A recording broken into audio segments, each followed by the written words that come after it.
Quranda İsa'nın qiyamətdən əvvəl yeryüzünə inəcəyinə dair heç bir ayə də yox. Nisa suresi 157-159. ayet ve hadis inkarçan belini kırır. Bu ayeye ne diyeceksin? Allah'ın elçisi Meryem oğlu İsa'nı öldürülük demeleri sebebinden değil, onlar neyle lanetlendi değil. Halbuki onu ne öldürdüler ne de çarmıha çektiler. Lakin bu onlar için benzedildi. İsa peygambere benzeyen birisini. Aksine Allah onu öz dergahına kaldırdı.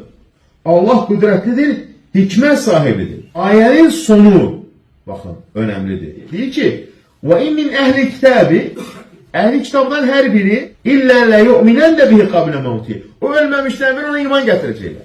Eğer bu ayet İsa peygamberin vaktine ait olsaydı her biri iman getirmedi. Aksine öldürmeye çalıştılar. Ve çok da iman getirmedi. İsa peygamber günlerle meşelerde gizlenir. Öldürmeyi istediler onu. Deməli bu ayet İsa peygamber o vaktine ait değil. Ve kıyamet günü onlar üzerinde değil şahit olacak diye. Ne zaman iman getirir? İsa peygamber elinden sonra. O zaman da Nesrani olacak. Diyecek ki bu İncil yanlıştır. Bu benim getirdiği İncil değil, değiştirilip. Bu çarmıhı kıracak, donuzu öldürecek. Diyecek ki bu benim dinim olmuyor. O zaman iman getirecekler. Kime? İslam'a. Çünkü o Muhammed peygamberin hükmüyle hüküm verecek.